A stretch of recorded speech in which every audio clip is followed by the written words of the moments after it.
Supreme Kenneth Preme McGriff and Demetrius Big Meech Flannery, two names etched in the annals of organized crime. Both men rose from humble beginnings to become powerful figures in the drug trade.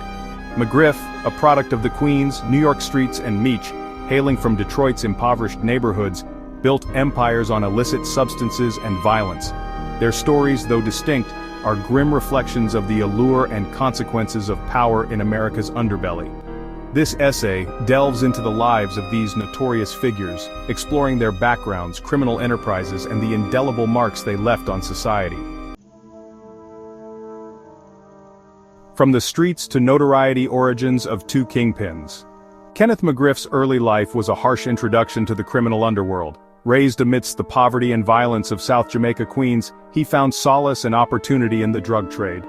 His ruthlessness and business acumen quickly propelled him through the ranks, culminating in the formation of the Supreme Team. This organization, infamous for its crack cocaine distribution, terrorized the streets of Queens, amassing wealth and notoriety in equal measure. Big Meech's story mirrors this trajectory, albeit in a different time and place. Growing up in Detroit during the city's economic downturn, Meech and his brother Terry witnessed firsthand the devastating effects of poverty and lack of opportunity. Turning to the drug trade as a means of survival and escape, they formed BMF, initially a small-scale operation. However, their ambition and shrewd business sense, coupled with a charismatic and almost mythical persona cultivated by Big Meech, quickly elevated BMF from the streets of Detroit to a national powerhouse in drug trafficking. Empires of vice-contrasting criminal enterprises. Though both McGriff and Big Meech profited from the insatiable demand for narcotics, their criminal enterprises differed significantly in structure and reach. McGriff's Supreme Team operated primarily in Queens, controlling the drug trade through intimidation and violence. Their reign, while lucrative, remained largely localized, their influence rarely extending beyond the New York City limits. The Black Mafia family, on the other hand, transcended geographical boundaries. Big Meech's vision extended far beyond street corners. He envisioned a sophisticated and far-reaching organization, one that could move massive quantities of cocaine across state lines, infiltrating cities with alarming efficiency. BMF's sophisticated distribution network, coupled with Meech's strategic alliances with Mexican drug cartels, allowed them to flood the United States with cocaine, generating immense wealth and fueling a lifestyle of extravagance and notoriety.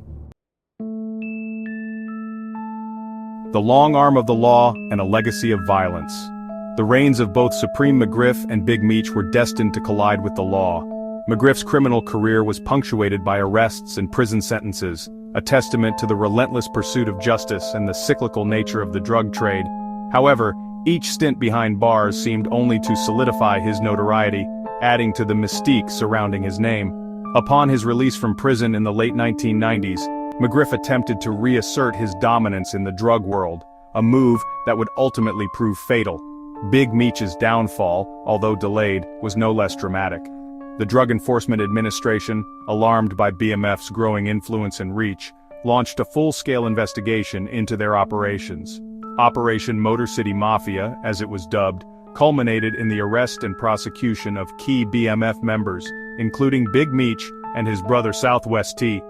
The charges, ranging from drug trafficking to money laundering, effectively dismantled the once untouchable empire, leaving behind a trail of violence and shattered lives.